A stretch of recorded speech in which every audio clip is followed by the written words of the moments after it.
성경 토파보기 이정도 목사의 이 정도는 잡고 가자.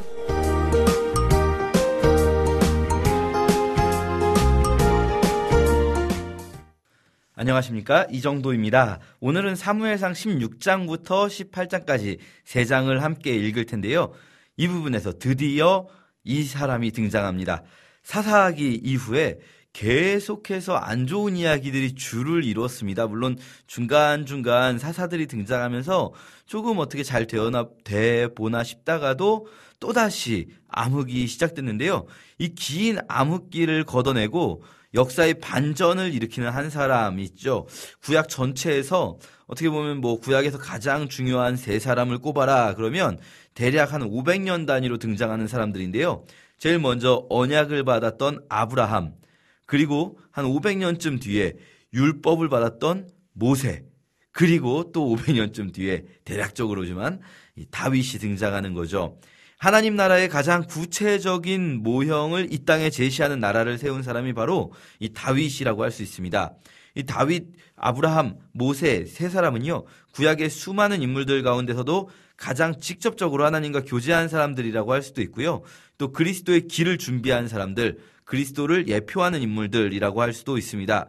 이 다윗이 이제 등장하는 게 16장인데요. 15장까지에서는 사무엘이 아주 사울의 밑바닥을 받습니다.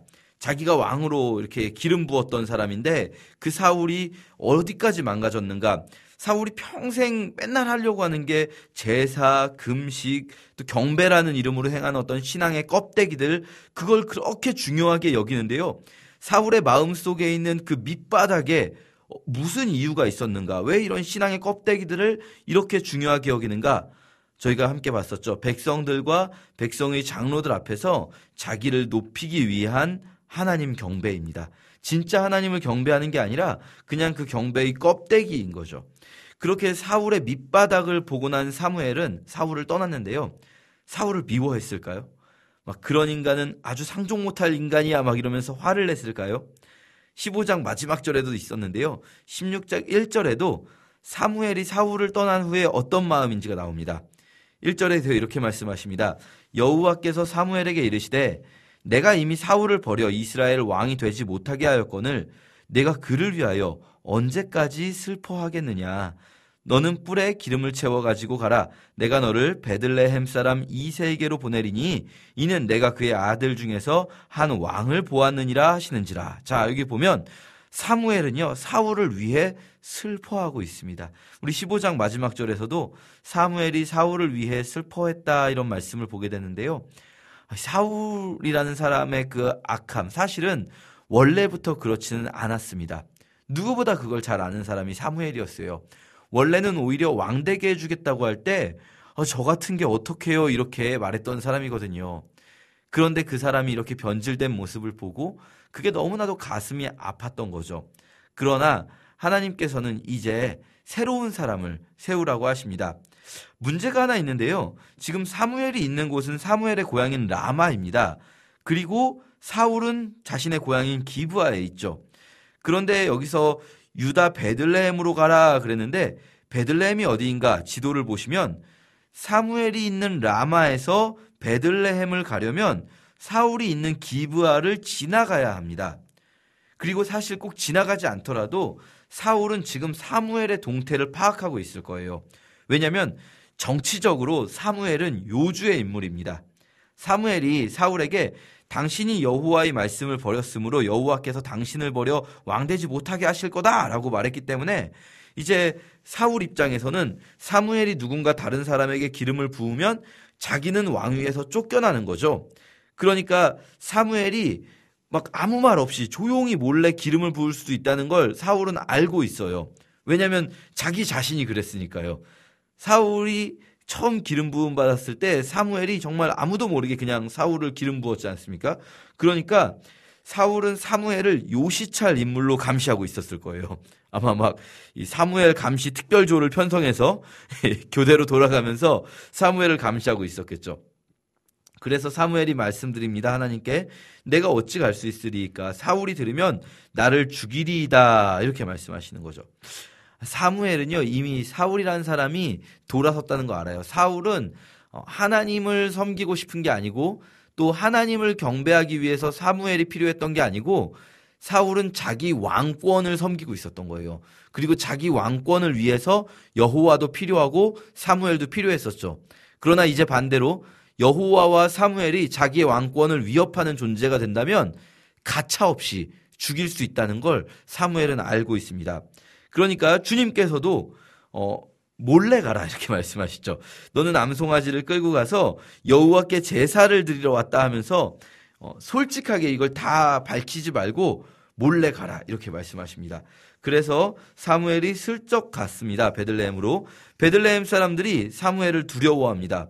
왜냐하면 사실 이 사무엘이라는 사람은 어떻게 보면 1인 군대의 느낌이 있습니다. 삼손처럼. 왜냐하면 미스바에서 또 그 이후에도요. 거의 뭐 혼자서 블레셋을 막지 않았겠습니까? 제사를 드리는데 벼락이 치고 뭐 이런 사건들을 통해서 사무엘이라는 사람 어떤 의미에서는 두려운 사람이기도 했습니다. 그래서 베들레헴 장로들이 사무엘을 보고 떨면서 물어봅니다. 평강을 위하여 오시나이까? 우리식으로 표현한다면 뭐 어쩐 일로 오셨습니까? 뭐 이런 느낌인 거죠. 사무엘이 평강을 위해 왔다라고 말하면서 제사하러 왔으니까 이새와 그 아들들 제사에 참여하라고 해라. 그리고 이제 이새 가족이 사무엘을 만나게 됩니다. 이새가 여기서 누구인가 기억하실 만한데요. 보아스와 룻의 손자가 되는 사람입니다. 자, 여기서 이제 이새의 아들들이 등장하는데요. 사무엘도 하나님의 마음을 다 알지는 못합니다. 그래서 처음에 이제 다윗의 형인 엘리압이 오는데 이 엘리압을 보고 야, 이 사람이구나 합니다. 하나님께서 용모와 키를 보지 말라고 하시는 걸 보면 아마 이 엘리압이라는 사람은 키가 크고 훤칠하게 잘생긴 사람인 것 같아요. 그러니까 사무엘도 야, 이 사람이 또 왕이 될 만한 사람이구나 라고 생각한 거죠. 선지자라고 하지만 하나님의 마음을 또 다 알 수는 없습니다. 사실 앞에서 이제 사울도 키가 굉장히 컸기 때문에 아마 사무엘 입장에서는 이렇게 키 크고 잘생긴 사람이 왕이 되나 보다 라고 생각할 수도 있겠죠. 그런데 하나님께서 말씀하시죠. 내가 보는 것은 사람과 같지 아니하니 사람은 외모를 보거니와 나 여호와는 중심을 보느니라 하시더라. 사람들은요, 외모를 봅니다. 여기서 외모라는 말 성경에 여러 번 나오는데 외모라는 말은 꼭 이 겉모양, 뭐 키 크고 잘생긴 것만을 의미하진 않습니다. 성경에서 사람은 외모를 본다 할 때는 외적인 조건들을 다 말하는 거겠죠. 뭐 좋은 집안, 좋은 학벌, 좋은 가문, 잘생긴 외모, 큰 키, 압살롬처럼 또 머리카락이 아주 멋진 사람들. 이런 것들을 사람들은 중요한 요소라고 생각할 수 있습니다. 그러나 하나님 보시기에 그런 것들은 다 껍데기일 뿐입니다. 중요하지 않죠. 중요한 것은 중심입니다. 중심에 하나님이 있는가. 그래서 하나님께서 이제 한 사람 한 사람 지나가면서 알려주시려고 하는데 아들들이 다 지나갔는데 없는 겁니다. 그래서 사무엘이 묻죠. 이게 네 아들들 다 온 거냐? 이새가 대답합니다. 아니, 한 명 더 있는데요. 막내는 지금 밖에서 양 지키고 있습니다. 뭐 우리나라 정서에서는 사실 막내를 좀 더 귀하게 키울 것 같기도 한데요. 여기서 보면 막내만 밖에 두고 왔습니다. 사실 이게 뭐 왕으로 기름 붓는다 이런 말을 한 게 아니라 그냥 제사 드린다고 오라고 한 거니까 형들이 제사에 참석할 때 잠깐 막내가 양 지켜라 이렇게 남긴 것 같기도 하고요. 또 어떻게 생각하면 다윗이 별로 그렇게 사랑을 많이 받고 자란 사람은 아닌 것 같기도 합니다. 어쨌든 여기서 다윗이 등장하게 되고 다윗을 기름 붓습니다. 사울도 그렇지만 기름 부음을 받았다고 해서 바로 왕이 되진 않습니다. 기름 부음을 받을 때는 이제 하나님과 선지자와 본인만 이제 아는 거죠. 조용히 하나님의 때에 하나님께서 어떤 이 사람을 왕으로 완전히 세워 드시기 전까지는 조용히 지내게 됩니다. 다윗은요, 사울보다 그 기간이 훨씬 더 오래 걸려요. 사실 다윗은요, 자기가 왕 되겠다고 나서지도 않고요. 나중에는 사람들이 다 인정해서 곧 있으면 다윗이 왕이 되겠구나. 다윗이 정말 그냥 나서서 나 이제 왕 하겠다 그러면 왕으로 추대될 수 있는 상황에서도 다윗은 하나님의 때를 기다리는 모습을 보여줍니다. 이 사울과 맞서서 왕이 되려고 하지 않고 하나님께서 말씀하실 때까지 기다리는 모습, 이런 점들에서 다윗은 확실히 좀 탁월한 모습을 보여주긴 합니다. 물론 다윗도 또 망가지는 모습들, 연약한 모습들을 보여주기 때문에 이 구약에선 누구도 완전한 사람은 아무도 없다는 것을 확실히 볼 수가 있긴 합니다만 그 중에서도 다윗은 그나마 탁월한 사람이라고 할 수 있겠죠. 이제 본격적으로 다윗이 역사에 등장하게 되는데요. 첫 번째로 조용히 남들 모르게 이렇게 기름 부음을 받았다면 두 번째로는 사울의 궁중 악사로 등장하게 되고요. 그리고 세 번째에 결정적으로 전쟁터의 영웅으로 등장하게 됩니다. 16장 후반부에서는 다윗이 사울의 궁중 악사가 되는 장면이 나오는데요. 사울이 악신 들렸을 때 신하들이 사울을 위해서 음악을 연주하면 아주 잔잔하고 좋은 음악이 있으면 우리로 따지자면 뭐 음악 치료 뭐 이렇게 말할 수 있겠죠. 음악 치료라는 거 있지 않습니까? 뭐 뮤직 테라피라고 할 수도 있겠고요. 이런 걸 이제 하는 거죠. 실제로 고대에도. 그래서 다윗이 수금을 잘 타는 걸로 유명하니까 다윗을 불러와서 사울 곁에서 음악을 연주하는 자, 또 사울 곁에서 사울의 무기 드는 자가 됩니다. 그리고 17장에서 또다시 한번 본격적으로 다윗이 등장하는데요. 블레셋과의 전투입니다. 사울은 사실 임기 동안 내내 블레셋과 전투를 했다고 보시면 돼요. 원래 이제 블레셋 군대가 이스라엘에 주둔하고 있었는데 그 이스라엘에 주둔하고 있던 게바에 있던 블레셋 군대는 앞에서 몰아냈습니다만 그 이후에 국경지대, 블레셋과의 국경지대에서는 이렇게 자주 블레셋과 아마 국경 분쟁이 있었던 것 같습니다. 그리고 마지막에서 다시 한번 블레셋이 대대적으로 이스라엘에 침투해 들어오는, 침공해 오는 일도 있는데요. 지금 이 부분에서는 일종의 국경 분쟁이죠. 이때 이제 다윗의 형들도 이 전쟁에 참여하게 되는데요. 다윗은 형들 셋을 위해서 도시락을 가지고 옵니다. 이 장면에서 우리가 조금 궁금하게 되는 것은 뭐냐면 여기서 다윗이 골리앗을 물리치고 사울 앞에 서게 됐을 때 사울이 마치 다윗을 모르는 사람처럼 이야기를 합니다. 그래서 사실 앞에 16장에서는 사울의 곁에서 무기 듣는 자가 되었는데 17장에서는 다윗을 또 사울이 모르는 것처럼 이야기하니까 어떤 분들은 성경이라는 것이 뭐 원래 여기저기 떠돌아다니는 이야기들을 짜집기해서 편집하다가 이런 부분들에서는 이렇게 실수로 뭐 편집이 좀 이렇게 이중으로 됐다. 서로 다른 전승들이 편집됐다. 이렇게 말씀하시기도 하는데요.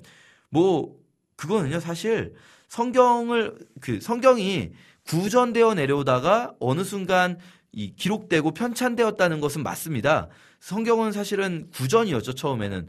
그 부분은 맞고 또 편찬자들의 어떤 손길들이 성경을 구성하는 데 영향을 미쳤다. 이런 것들은 맞다고 볼 수 있지만 그러나 이게 뭐 짜집기 하다가 잘못 실수로 두 가지 다른 이야기가 들어가서 이렇게 오류가 발생했다 이런 거는요. 이 성경 기록자들을 너무나 무시하는 겁니다. 어떻게 이렇게 바로 앞뒷장에 붙어있는 내용을 그렇게 허술하게 기록하겠습니까? 우리가 오해하는 게 있는데요. 우리는 이제 고대의 사람들이니까 우리보다 좀 수준이 떨어져서 이런 실수를 할 수 있다고 생각할 수도 있지만 여러분 고대의 사람들을 무시하시면 안 됩니다. 우리가 뭐 이런 여러 가지 지식들에 있어서 우리는 고대의 사람들보다 훨씬 많은 걸 알고 있습니다. 뭐 우리는 컴퓨터 다룰 줄 알지만 고대의 사람들은 컴퓨터를 다룰 줄 몰랐겠죠. 아인슈타인은 아마 컴퓨터를 쓸 줄 몰랐을 겁니다. 안드로이드 폰을 주면은 어플 까는 방법도 몰랐을 거예요. 그렇지만 우리가 아인슈타인보다 똑똑하다고 할 수 있을까요? 우리가 뭐 퇴계이황 선생님이나 무슨 뭐 데카르트보다 우리가 똑똑하다고 말할 수 있을까요? 그렇지 않죠. 마찬가지로 고대의 사람들이 굉장히 똑똑한 사람들이 지금 이런 수준의 글을 쓸 수 있는 겁니다. 고대의 이런 수준의 일단 이런 분량의 글을 쓸 수 있다는 것만으로도 당대의 굉장한 어떤 지식인들이 성경의 기록 작업에 참여한 사람들일 겁니다. 그런 사람들이 이렇게 허술한 실수를 할 수 있을까? 그게 아니겠죠. 그냥 이거는 오히려 우리가 그냥 있는 그대로 받아들이면 됩니다. 둘 중에 하나겠죠. 사울이 16장에서 다윗을 악사로 고용하고 무기 드는 소년으로 삼았지만 굳이 왕들 입장에서는 수많은 신하 가운데 하나거든요. 말하자면 대통령이 청와대 경호원들 얼굴을 다 기억할 수 있을까요? 대통령이 청와대 경호원들을 보면서 정말 자기 근접 경호를 하는 사람이라도 한 사람 한 사람 다 누군지 알까요? 그렇지 않을 수 있을 겁니다. 또 한 가지는 생각해 볼 수 있는, 추측해 볼 수 있는 게 잘 보면 17장에서 사울이 다윗에게 다윗이 누군지 물어보는 것보다 다윗의 아빠가 누구냐 이런 걸 물어봅니다.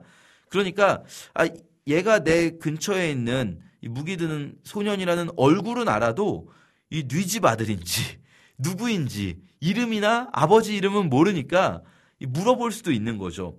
우리가 그런 식으로 그냥 자연스럽게 해석하면 되지, 이 부분을 뭐 성경이 짜집기 하다가 성경에 오류가 발생했다 이렇게 생각하는 것은 정말 우리 성경을 기록하신 분들을 무시하는 처사다. 또 무엇보다 이 성경의 처음 구술로부터 시작해서 또 기록까지 그 모든 부분을 주관하신 성령님을 무시하는 처사다라고 할 수 있습니다. 어쨌든 이 싸움을 들여다보면 흥미로운 점이 많은데요. 사울이 다윗에게 자기 갑주와 투구를 주죠. 왜 그럴까? 그냥 키도 작고 하니까 이 소년에게 맞는 사이즈를 찾아줘라 이러면 될 것 같은데 굳이 왜 자기 갑주와 투구를 줄까? 그 사이즈도 안 맞아가지고 다윗이 못 입지 않습니까? 왜냐하면 무기가 없는 거예요. 뒤에 보면 무기를 가진 자는 요나단과 사울밖에 없습니다. 갑주와 무기를 가진 자들은. 왜냐하면 이스라엘에는 철공이 없고 귀하기 때문입니다. 그러니까 다윗 입장에서는 사실 사이즈도 안 맞는 옷을 없는 이만도 못한 거죠. 익숙한 게 좋습니다 하고 안 입게 되는 거고요. 또 하나, 다윗이 물매를 들고 골리앗을 상대로 나간다. 이걸 보고 뭐 우리가 아무것도 없이 그냥 맨몸으로 무턱대고 여호와를 의지하여 나가는 것처럼 생각할 수도 있는데요. 그렇지 않습니다. 사실 물매라는 거는요, 고대에는 굉장히 중요한 전쟁 무기이기도 했습니다. 뭐 우리가 인터넷에 찾아보시면 아시리아 벽화 중에 뭐 라기스 공성 뭐 이런 벽화들 찾아보면요, 그 벽화에서 한번 잘 뒤져보면 화살 쏘는 사람보다 더 뒤쪽에 물매 던지는 자들이 나옵니다. 그 벽화 같은 것들 보면.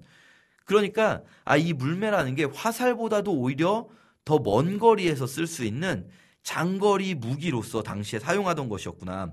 그리고 다윗도 자기가 말을 합니다. 이미 그냥 자기가 평소에 해본 적도 없는 것들을 그냥 무턱대고 나선 것이 아니라, 갑자기 하나님을 의지해서 나선 것이 아니라 평소에도 자기가 양을 치다가 이 물매로 사자도 잡고 그랬습니다. 이렇게 말하는 거죠. 그러니까 다윗은 이미 평소에 숙련된 물매 던지는 자였던 거죠. 그리고 하나님이 하심을 또 믿는 겁니다. 자기가 평소에 하던 일도 역시 하나님께서 하신 거죠. 그러니까요, 그 믿음도 한 번에 갑자기 툭 하고 나오는 게 아니라 평소에 하나님을 의지하여서 이 물매로 사자도 잡고 곰도 잡고 하다가 이제 이 골리앗도 잡을 수 있게 되는 겁니다. 물론 이게 막 자기의 기술만을 의지하는 사람은 아닙니다. 여호와의 구원하심이 칼과 창에 있지 아니함을 알게 하겠다라고 말하는 것들을 봐도 자기의 이 기술조차도 하나님께서 주신 것이다 라고 말하며 그 기술을 가지고 나가는 거죠. 다윗이 물매를 몇 개를 드냐면 돌을 5개를 집어듭니다. 이거는요, 다윗이 실제로는 하나로 골리앗을 쓰러뜨리거든요.